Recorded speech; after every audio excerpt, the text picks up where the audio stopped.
ابھی ایران تباہ اور ابھی ایران کو بہت زیادہ کھل رہا ہے, بہت زیادہ چل رہے ہیں کہ ہمارا اگلا ٹارگٹ امریکہ اور اسرائیل کا ہم ہے. اسی لیے روزانہ صاحب پریکشن کر رہے ہیں, روزانہ صاحب اپنے ہتھیار بنا رہے ہیں. وہی ایران ہے جس نے امریکہ سے مل کر صدام جیسے بہادر کو مار ڈالا, صدام کی حکومت ختم کر ڈالی. اسی ایران کا سہارا لے کر امریکہ نے صدام کو مروایا.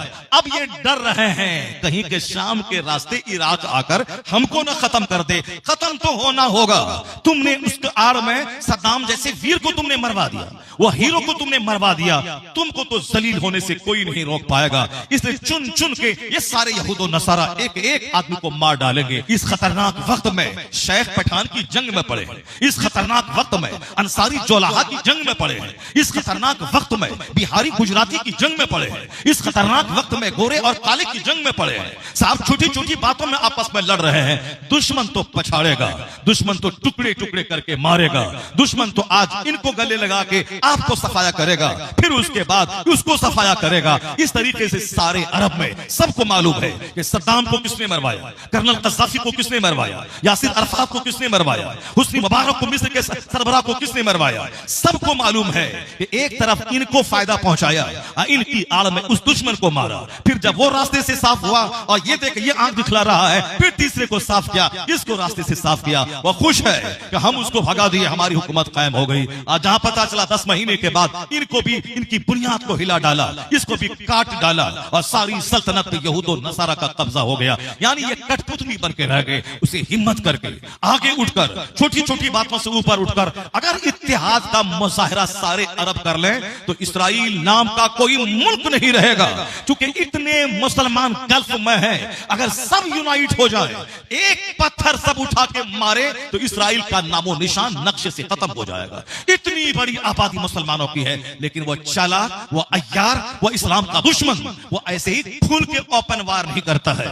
وہ وہاں لڑاتا ہے آپس میں, کبھی لوکل ایشوز کے نام پہ, کبھی شیعہ سنی کے نام پہ, کبھی دوسرے نام پہ لڑاتا ہے. ایک کو سپورٹ لے کر کے دوسرے کو تباہ کرتا ہے, پھر دوسرے کو کی آڑ میں تیسرے کو تباہ کرتا ہے. ابھی ایران تباہ اور ابھی ایران کو بہت زیادہ کھل رہا ہے, بہت زیادہ چل رہے ہیں کہ ہمارا اگلا ٹارگٹ امریکہ اور اسرائیل کا ہم ہے. اسی لیے روزانہ صاحب پریکشن کر رہے ہیں, روزانہ صاحب اپنے ہتھیار بنا رہے ہیں. وہی ایران ہے جس نے امریکہ سے مل کر صدام جیسے بہادر کو مار ڈالا, صدام کی حکومت ختم کر ڈالی. اسی ایران کا سہارا لے کر امریکہ نے صدام کو مروایا. اب یہ ڈر رہے ہیں کہیں کہ شام کے راستے عراق آ کر ہم کو نہ ختم کر دے. ختم تو ہونا ہوگا. تم نے اس آڑ میں صدام جیسے ویر کو تم نے مروا دیا, وہ ہیرو کو تم نے مروا دیا.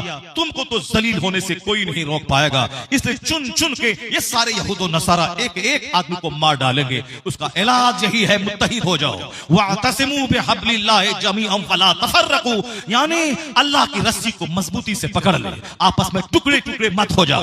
پیر کے نام پہ ٹکڑے ہوا سب کٹ ہو گئے, اگر رنگ کے نام پہ ٹکڑے ٹکڑے ہوا سب کٹ ہو گئے, مدرسہ مسجد محلہ خاندان کے نام پہ ٹکڑے ٹکڑے ہوا تو تجھ کو فٹ بال بنانے کے لیے یہ ایک بڑا دستہ موجود ہے. جس دن وہ حملہ کرے گا وہ نہیں پوچھے گا کہ تم کس پیر سے مرید ہے, وہ نہیں پوچھے گا کہ تم کس پیر کے شرن میں ہے, وہ نہیں پوچھے گا کہ تم کیا کر رہے ہو, وہ صرف مسلمان دیکھے گا. اس کے بعد کاٹ پاٹ اتپات مچا کے نسلوں کو صفایا کر دے گا. وقت رہتے ہوئے متحد ہونا پڑے گا. جس کا پیغام قرآن دیتا ہے, جس کا پیغام حدیث دیتی ہے. ذرا دیکھیے چھوٹی چھوٹی باتوں سے اوپر اٹھ کر کیسے ایک اچھا سماج بنتا ہے, کیسے فتح حاصل ہوتی ہے. عمر ابن عاص نے کہا میں کمانڈر تو میں رہوں گا, سپہ سالار تو میں رہوں گا, کیونکہ حضور نے مجھ کو بنا کے بھیجا ہے اور آپ کو میری مدد کے لیے بھیجا ہے, اس لیے آپ میرے ماتحت رہ کر کے جنگ لڑیں گے. جناب ابو عبیدہ کے لوگوں نے کہا کہ نہیں, یہ ہمارے سردار ہیں, یہ سردار رہیں گے, ہم ان کے ماتحت ہی میں جنگ لڑیں گے. اختلاف دوسرا ہو جاتا کہ دونوں اڑ گئے ہوتے, جیسے ہم لوگ اڑ جاتے ہیں. مسجد کا 2 آدمی دونوں اڑ گیا اور دونوں کٹ گیا, دونوں اڑ گیا, تو ہم نہیں ہونے دیں گے. اب کوئی جھکنے کا نام نہیں لیتا ہے. چلو ہم سرنڈر کر گئے, تم ہی امام حاکم بن جاؤ. یہ سرنڈر کا نام وہ کرے گا جس کا سینہ چوڑا ہوگا, اور پھر جو تنگ ہوگا, جو جو موج کی لڑائی لڑے گا وہ تو صاحب پورے سماج کو لاوا اور کٹوا کے تباہ و برباد کر ڈالے گا۔ حضرت عمر ابن عاص جب کہے کہ سردار میں رہوں گا، آپ کو میری نگرانی میں جنگ کرنی ہوگی، ابو عبیدہ رضی اللہ عنہ کے ساتھی کہنے لگے نہیں ہوگا، تو اب تو کوئی راستہ نکلنا تھا۔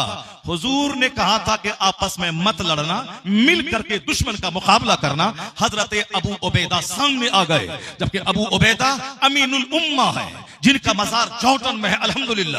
یہ فقیر ان کے مزار پہ حاضری دی ہے۔ وہ پورا علاقہ جس علاقے میں وہ جنگ لڑی جا رہی تھی، حضرت ابو عبیدہ امین الامہ وہ سامنے آ گئے، کہا اے عمر ابن عاص، کمانڈر تو ہی رہے گا، سپہ سالار تو ہی رہے گا، ہم تیری نگرانی میں جنگ لڑیں گے، ہم تیری نگرانی میں جنگ لڑیں گے، سپہ سالار تو ہی رہے گا۔ دونوں جتھوں نے متحد ہو کر وہ جنگ لڑی کہ اس علاقے کے سارے دشمنان اسلام دھارا شاہی ہو گئے، اور پورے شام اور مصر کے اس علاقے پہ اسلام کی فتح کا جھنڈا گاڑ دیا۔ پورا علاقہ اللہ نے عطا فرما دیا۔ مطلب کیا نکلا؟ مطلب یہ نکلا کہ سینہ صاف کرنا ہوگا، یہاں سے زنگ دھونا ہوگا، یہاں سے جو گندگی کیچڑ ہے، عداوت کی جنگ، دشمنی کی جنگ چھوڑنا پڑے گا، قرآن کے نام پہ متحد ہونا ہوگا، حضور کی عظمت اور تحفظ ناموس رسالت کے نام پہ متحد ہونا ہوگا، غوث اعظم کے نام پر متحد ہونا ہوگا، اعلیٰ حضرت کے نام پر متحد ہونا ہوگا، چھوٹی چھوٹی باتوں کی قربانی دینی ہوگی، اپنی موج کو پان مٹی کے نیچے دفن کرنا ہوگا۔ یہ نہیں کہنا ہوگا کہ میرا نام پوسٹر میں نہیں دیا تو ہم جلسہ کو بگاڑ دیں گے، نہیں، اتنا بڑا جگر رکھے، میرا نام ہو نہ ہو، مسلک کا نام ہونا چاہیے، مذہب کا نام ہونا چاہیے، میرا نہیں مسلک کا نام ہوگا، میرا نہیں مذہب کا نام ہوگا، میرا نہیں دین کا نام ہوگا۔ جہاں اس طرح کا سینہ صاف رہتا ہے وہاں مل جل کے زبردست کام ہوتا ہے۔ اب ذرا غور سے سنیے، لڑائیاں تو ہونی ہے، شوہر بیوی میں من موٹاؤ ہونا ہے، لیکن اس کا حل ہے، باپ اور اولاد میں من موٹاؤ ہونا ہے، اس کا بھی حل ہے، پڑوسی پڑوسی میں جنگ ہوتی ہے، اس کا بھی حل ہے۔ حل یہی ہے، اپنی طرف سے پہل کرنا، اپنی طرف سے مصیبتوں کو جھیلنا، اپنی طرف سے پہل کرنا۔ حضور نے کیا کہا؟ سلام کرنے کا انتظار مت کرنا، اپنی طرف سے سلام میں پہل کیا کرو۔ اگر کوئی شوہر بولے میں مالک ہوں، میں بیوی کو سلام کیوں کروں، تو بیوی بولے گی ہم اگر سلام کریں شوہر کو تو شوہر سمجھے گا یہ ڈر گئی ہے ہم سے، نہ وہ سلام کرے گی نہ شوہر سلام کرے گا، سارا گھر نفرتوں کی آگ میں جھلس جائے گا۔ اب اس کا ایک راستہ ہے، نفس کی مانو گے تو گھر میں تلخیاں ہوں گی، گھر میں دشمنی ہوگی، لیکن حضور کو سامنے لے آؤ گے تو ساری جنگ کا خاتمہ ہو جائے گا۔ اگر مرد یہ کہے میں بڑا ہوں یا میرے مصطفیٰ بڑے تھے، جس پیغمبر کا میں کلمہ پڑھتا ہوں، میرے پیغمبر جب گھر میں داخل ہوتے تھے تو اپنی بیویوں کو سلام میں پہل کیا کرتے تھے۔ جب سارے پیغمبروں کے سردار اس نے بیویوں کو سلام کیا ہے تو ہمارے لیے مصطفیٰ ماڈل ہے، ہمارے لیے حضور آئیڈیل ہے۔ اس لیے مصطفیٰ کی سنت سمجھ کر شوہر سلام میں پہل کرے، نفرتیں گر جائیں گی، محبتوں کا ماحول پیدا ہو جائے گا۔ ماشاءاللہ حاضرین، اس وقت آپ دیکھ رہے ہیں الحمدللہ رب العالمین حضرت علامہ الشاہ مفتی شہر یار رضا صاحب قبلہ۔ بس آپ تمامی حضرات سے ملاقات کی غرض سے کچھ باتیں کریں گے، محبتوں کے ساتھ اطمینان سے بیٹھ جائیں اور حضرت کی باتوں کو اپنی دامن میں سمیٹ کر لے کر جائیں۔ انشاءاللہ تعالی آج کل پرسوں نہیں بلکہ برسوں تک یاد رکھیں گے انشاءاللہ۔ السلام علیکم ورحمۃ اللہ وبرکاتہ۔ وعلیکم السلام ورحمۃ اللہ۔ نحمده ونصلي ونسلم على رسوله الكريم اما بعد اعوذ باللہ من الشیطان الرجیم بسم اللہ الرحمن الرحیم وَإِن تَعُدُّوا نِعْمَةَ اللَّهِ لَا تُحْصُوهَا صدق اللہ العظیم وصدق رسولہ النبی الکریم۔ ایک بار سب لوگ مل کر درود پاک پڑھیں، اللہم صلی علی سیدنا و مولانا محمد معدن الجود والکرم۔ میری بہنیں خاموش ہو جائیں، بس بعد میں ہار وغیرہ بنائیے۔ سلام علیکم یا رسول اللہ۔ اللہ تبارک و تعالی آج کے اس محفل کو قبول فرمائے اور اس ادارے کو خوب ترقی عطا فرمائے۔ آمین۔ آج میں اس حالت میں نہیں ہوں کہ میں آپ کو 2 گھنٹے کا خطاب سناؤں، بس مولانا صاحب کی محبت تھی، ان کا اصرار تھا جس کی وجہ سے میں یہاں آ گیا، اور مجھ سے پیشتر آپ نے حضرت مولانا غلام غوث مرکزی صاحب کی آپ نے ایک زبردست گفتگو آپ نے سماعت کی، جنہوں نے آپ سمجھ لیں کہ میری گفتگو وہ اپنی زبان سے ادا کر کے انہوں نے ایک میری کمی کی تکمیل کرنے کی کوشش کی. بس میں صرف اتنا کہنا چاہتا ہوں کہ جو زندگی آپ کو ملی ہے اس زندگی کی قدر کیجیے. مرنے کے بعد آپ چاہ کر کے بھی نیکی نہیں کر پائیں گے. بے شک اللہ نے یہ قیمتی زندگی دی ہے، کس وقت اس زندگی کا چراغ بجھ جائے کہنا مشکل ہے. روزانہ ہارٹ اٹیک سے ہزاروں لوگ مر رہے ہیں. ابھی ایک نئی تحقیق کے مطابق ہر 9 سیکنڈ میں ایک شخص ہارٹ اٹیک کی بیماری سے مر رہا ہے.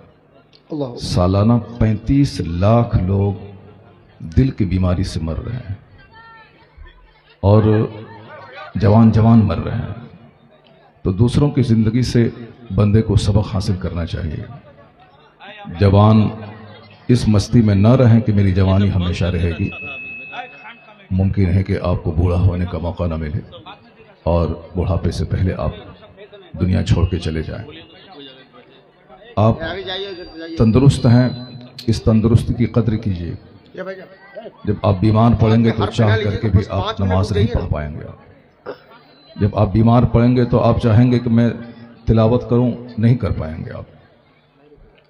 آج میں چاہتا ہوں کہ 3 گھنٹے کا خطاب کروں آپ کے سامنے، لیکن میں اس حالت میں نہیں ہوں کہ میں 3 گھنٹے کا خطاب کر سکوں. جی جو آدمی 30 دن میں 35 تقریریں کر رہا ہو، آج وہ مجلس میں آنے سے ڈر رہا ہے، اللہ لوگوں کی بھیڑ بھاڑ سے گھبرا رہا ہے. اس کا مطلب یہ نکلا کہ آپ سبق حاصل کریں کہ جو وقت اللہ نے آپ کو دیا ہے، ایک ایک منٹ زندگی کا قیمتی ہے. جوانی ہمیشہ رہنے والی نہیں ہے اور یہ زندگی ہمیشہ رہنے والی نہیں ہے اور خوشحالی ہمیشہ نہیں رہنے والی ہے.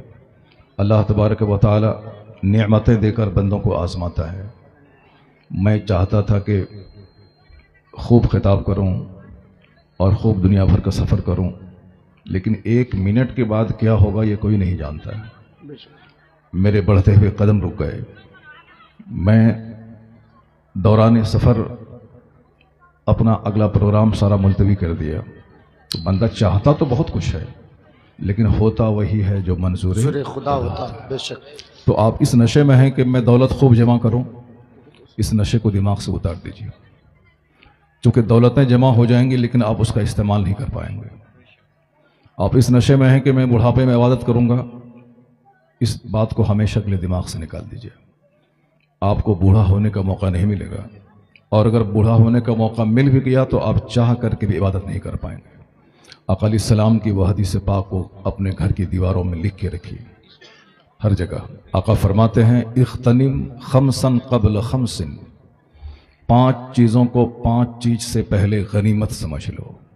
یہ کون فرماتے ہیں؟ دنیا کے سب سے بڑے معلم، دنیا کے سب سے بڑے ریفارمر، جن کی ایک ایک بات اتنی قیمتی ہے کہ آج لاکھوں دانشوروں کی کروڑوں باتیں ایک طرف، حضور کی ایک بات ایک طرف.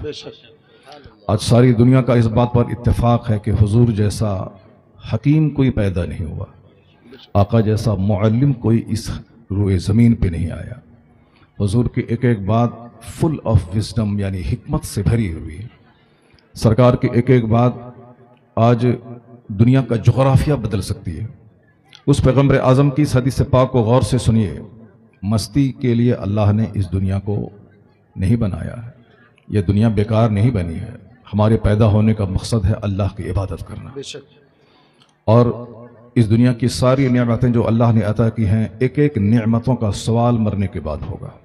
جب بندہ بستر پہ پڑا رہتا ہے، ICU میں رہتا ہے، جب اس کے آکسیجن لگی ہوتی ہے، تب اس کو پتہ چلتا ہے کہ مجھ کو کیا کرنا تھا اور میں نے کیا کیا ہے.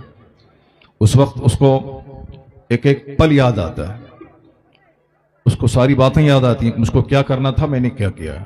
اس لیے بیماری اللہ کی بہت بڑی نعمت ہے. حدیث میں آیا ہے کہ ایک کانٹا بھی جو مومن کو چبھتا ہے، اللہ تعالیٰ اس کے بدلے میں اس کے گناہوں کو معاف کر دیتا ہے.